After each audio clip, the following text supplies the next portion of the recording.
Dulu ya, ketika saya masih di zaman jahiliyah lah, zaman masih dalam keadaan kafir, saya mengaminkan dan mengiyakan pernyataan ini secara gitu, dosa gue teh sudah ditebus sama Yesus, digantikan oleh Yesus di atas kayu salib. Tapi saking seringnya baca Bible, saya jadi mikir, kalau memang Yesus itu Tuhan, kenapa Yesus harus bilang begini? Menjawab ocehan ngawur mualaf Erik Rianto. Yesus itu bukan Tuhan, tetapi utusan Tuhan. Ulasan ini penting dan menarik. Saya mendorong Bapak Ibu Saudara berkenan menonton sampai tuntas supaya tidak salah mengerti atau gagal paham. Sebelumnya, mari kita menyaksikan ocehan ngawur mualaf Erik Rianto berikut ini. Dulu ya, ketika saya masih di zaman jahiliyah lah, zaman masih dalam keadaan kafir, saya mengaminkan dan mengiyakan pernyataan ini secara gitu, dosa gue teh sudah ditebus sama Yesus, digantikan oleh Yesus di atas kayu salib.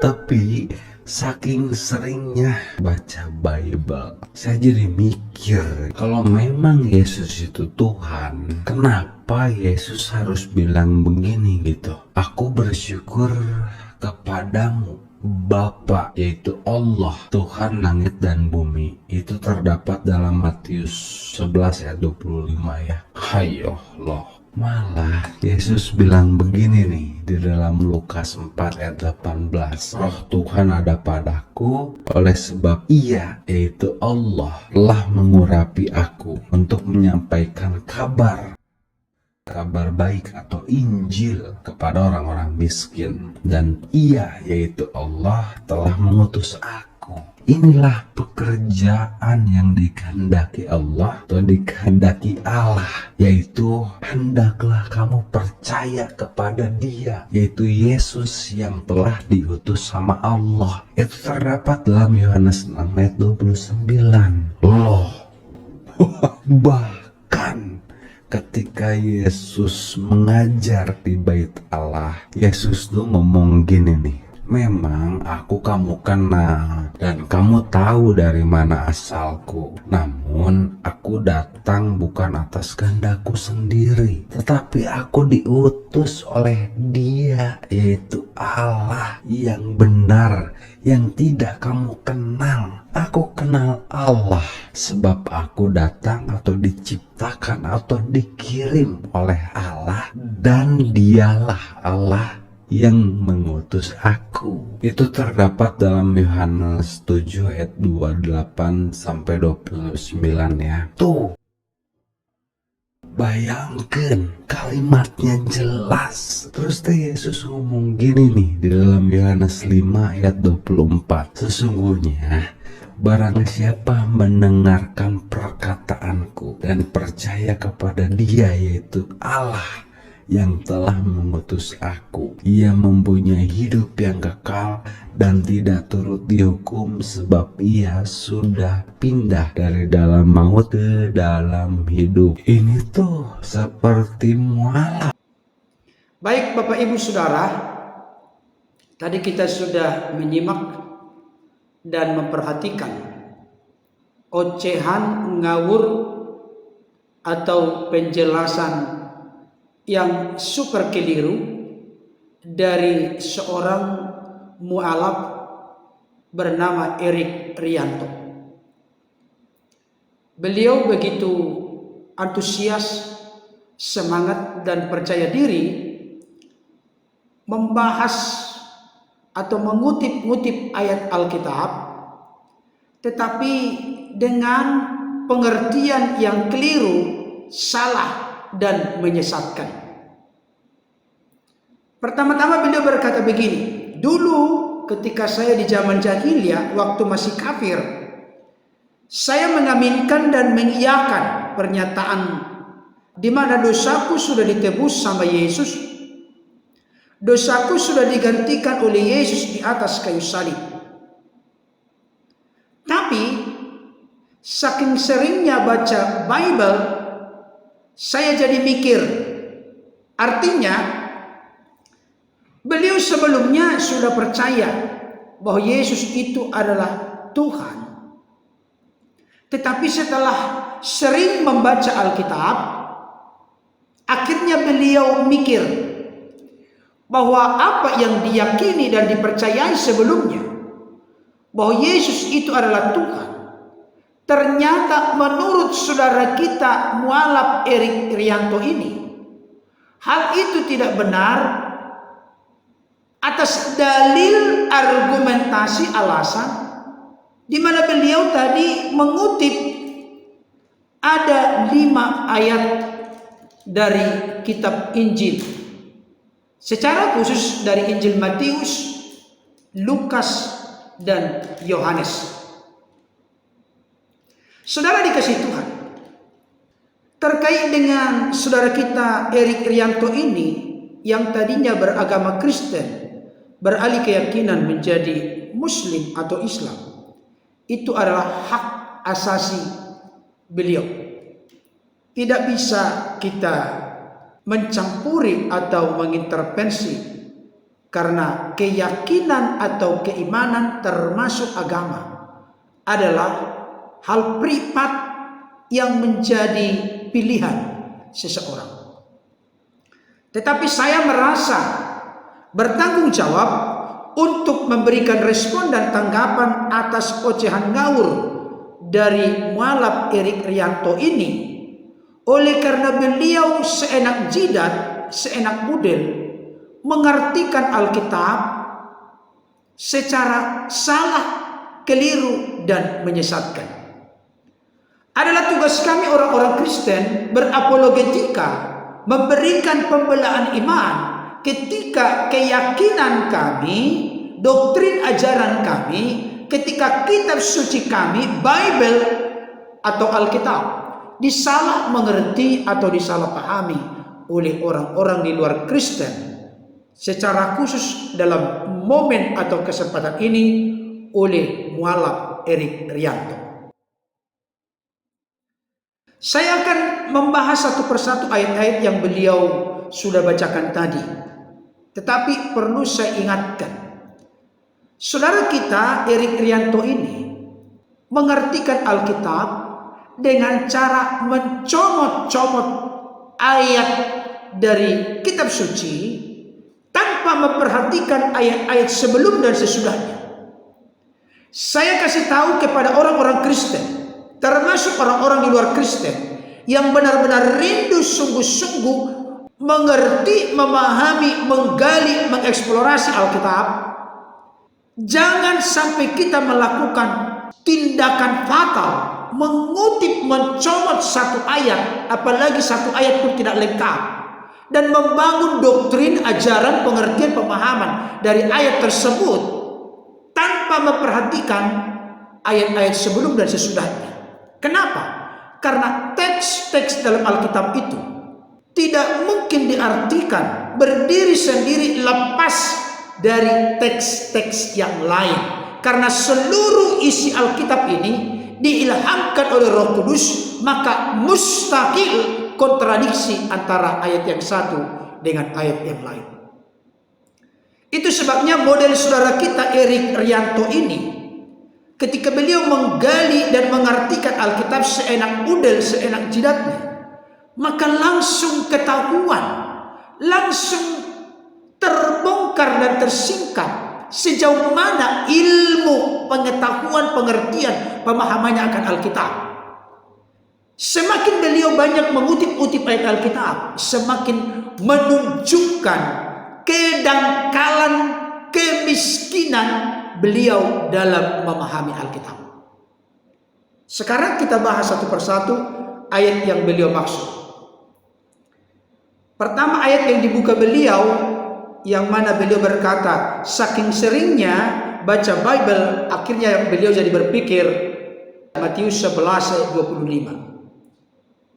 Saya baca untuk kita. Pada waktu itu berkatalah Yesus, "Aku bersyukur kepadamu Bapa Tuhan langit dan bumi, karena semuanya itu engkau sembunyikan bagi orang bijak dan orang pandai, tetapi engkau nyatakan kepada orang kecil."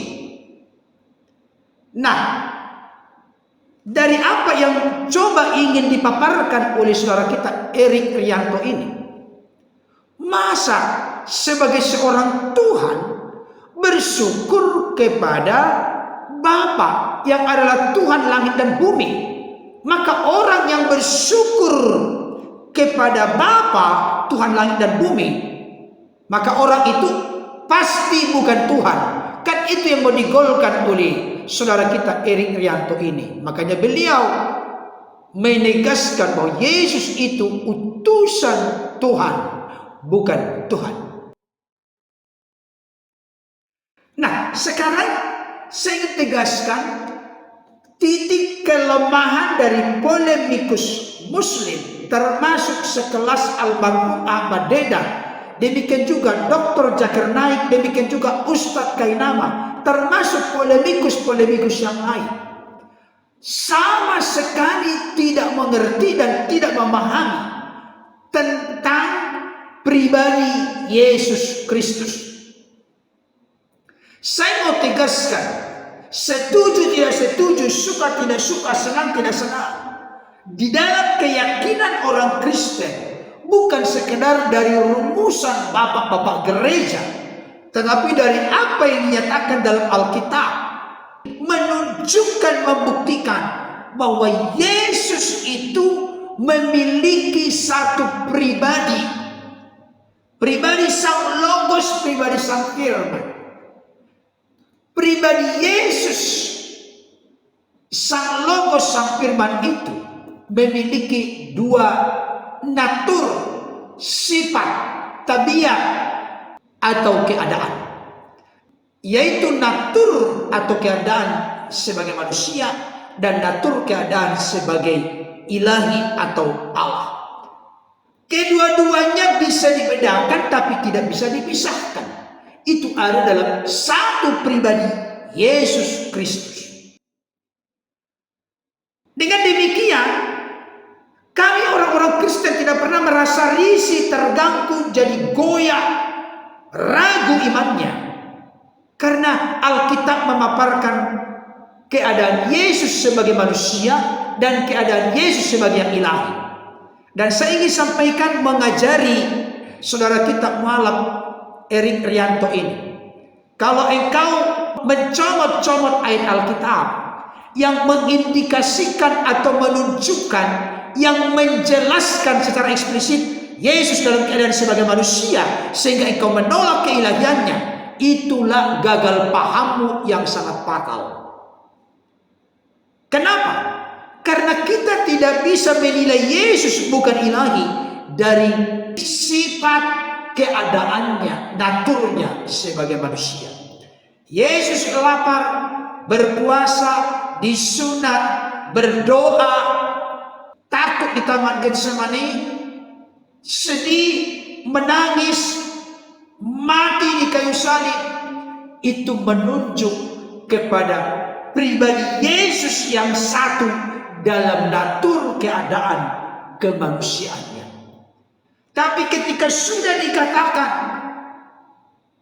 Yesus berkuasa mengampuni dosa, Yesus sudah ada sebelum dunia ada, Yesus sudah ada sebelum Abraham ada, Yesus itu pencipta segala sesuatu, Yesus itu Alfa dan Omega, Yesus itu berkuasa memberikan hidup yang kekal, dan masih banyak lagi. Berarti itu merujuk kepada pribadi Yesus sebagai yang ilahi. Jadi kalau ada saudara-saudaraku seperti Erik Rianto ini, termasuk para polemikus Muslim, menilai Yesus bukan ilahi dari keadaan sifat natur kemanusiaannya, kami orang Kristen pun tidak pernah meyakini, mempercayai demikian.